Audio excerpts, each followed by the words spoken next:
Lahumul Fatihah. Bismillahirrahmanirrahim. Ar-Rahmanirrahim. Maliki yaumiddin. Iyyaka na'budu wa iyyaka nasta'in.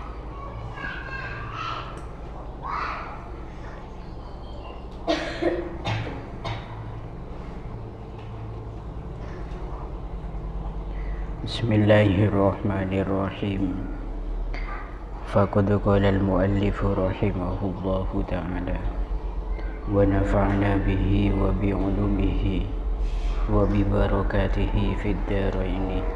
Amin. Allahumma amin. Amin. Bismillahirrahmanirrahim.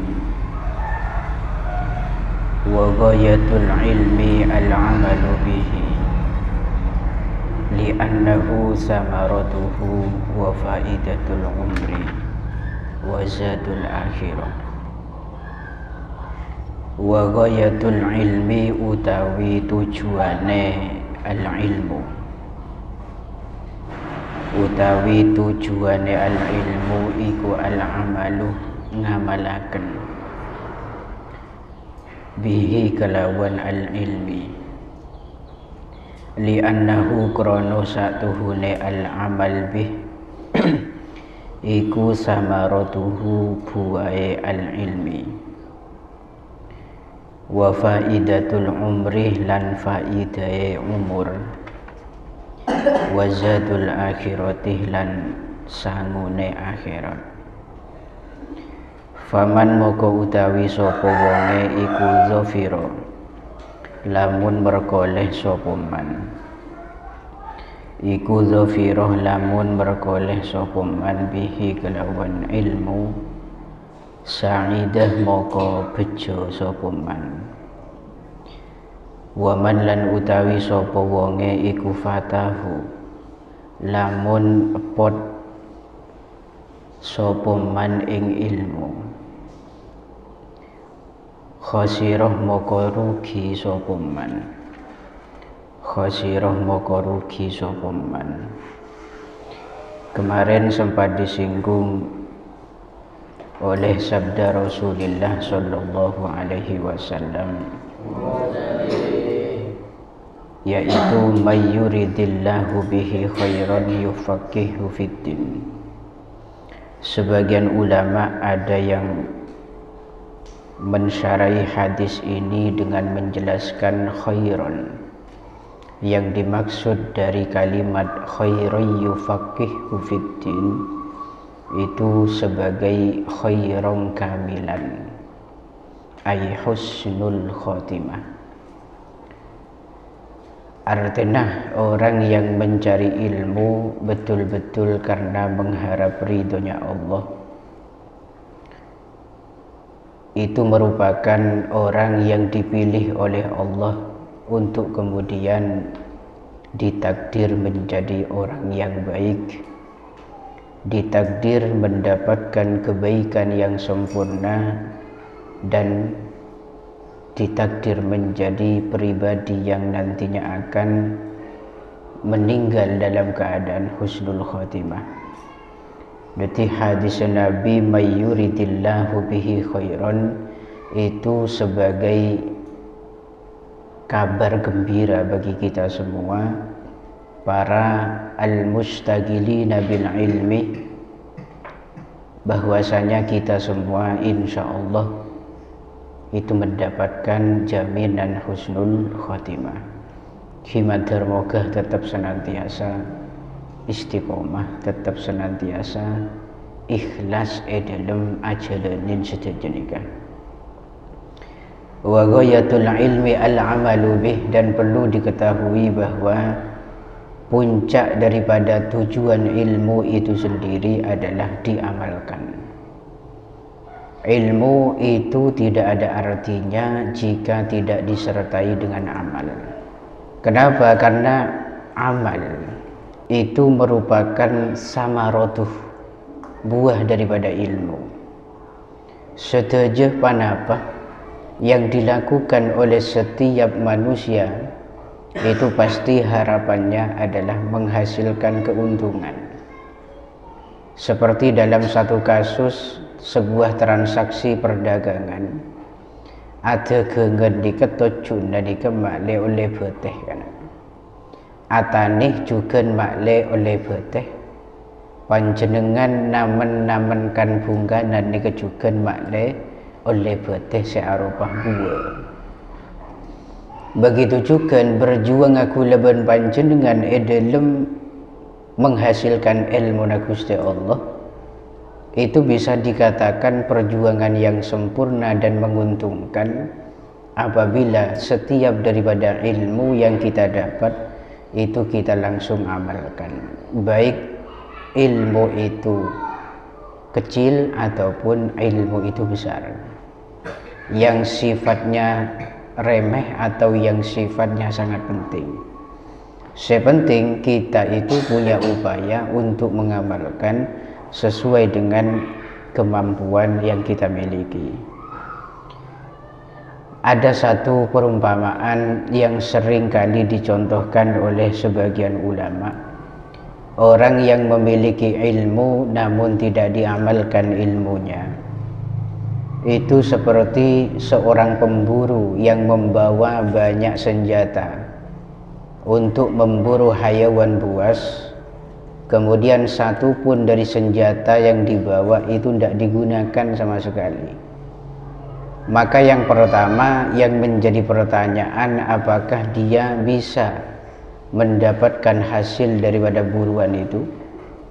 Yang kedua, jika hayawan yang diburu itu merupakan hayawan buas, apakah dia punya kesempatan, punya peluang untuk bisa menyelamatkan diri dari tikaman hayawan tersebut? Maka jawabannya pasti tidak. Ketika senjata yang dibawa itu tidak digunakan, maka sia-sia tujuannya. Alaben macan, alaben singa, kelaben tangan kosong itu padah kelaben nyeraki abek ke malaikat maut. Pada kelaben sambian di situ mega keben buruan, kelaben tangan kosong, tidak menggunakan perangkat-perangkat atau alat-alat buruan yang sudah disiapkan, itu sama saja. Artinya la faidata fihi, tidak ada faidah, tidak ada manfaat dalam perburuan tersebut. Yang ada hanya kerugian tenaga, kekecewaan dan penyesalan. La ilmu ni kesama, kulaban panjenengan setiap harinya itu mencari ilmu, mentek ia malaki ni kejukan sobungkunana. Napa boleh ketika kita merujuk terhadap bulghah yang kita miliki, biaya yang kita keluarkan dalam menghasilkan ilmu itu begitu besar.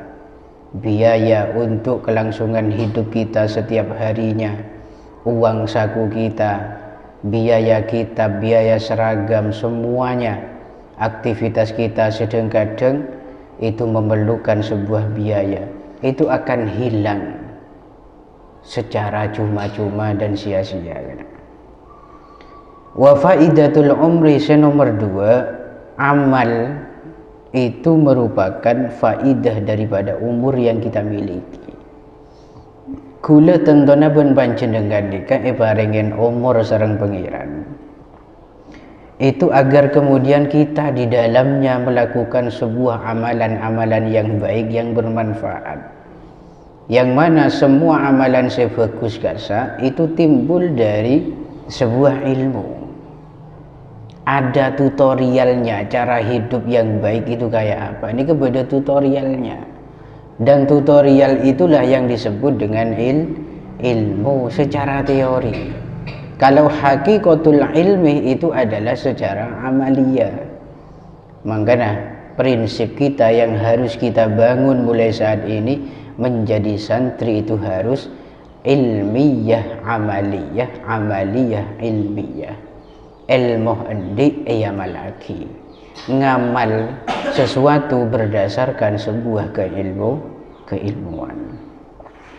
Kemudian yang ketiga, wazadul akhirah, mengamalkan ilmu yang sudah kita dapat itu sebagai bekal untuk menghadapi kehidupan akhirat.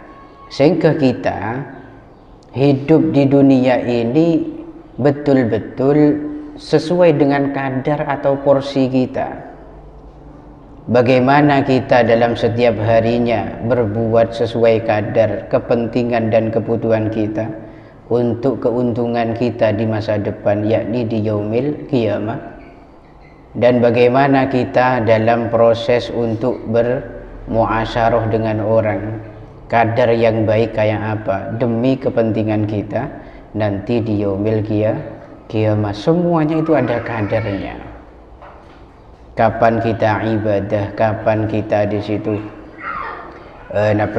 muasyarah kelaban orang-orang sekitar, kapan kita itu berdoa, kapan kita itu diam, kapan kita itu berjuang mati-matian, itu semua ada kadarnya masing-masing. Dan setelah itu memerlukan yang namanya ilmu, dan ilmu itu tidak ada manfaatnya sama sekali mentak tele ekunaki. Faman dhafira bihi sa'idah wa man fatahu khasira.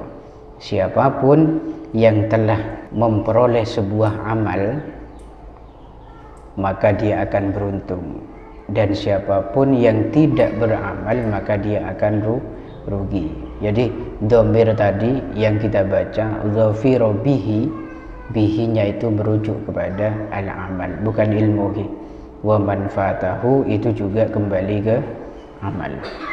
Walamma zukirah lan ing dalem semangsane den sebut atau den tutur indahu ing dalem sandinge Gusti Nabi sallallahu alaihi wasallam sapa rajulani wong lanang loro, ahaduhuma kang utawi salah sijine rajulani iku abidun wong kang ahli ibadah, wal akharu utawi wong lanang kang weneh iku alimun wong kang alim.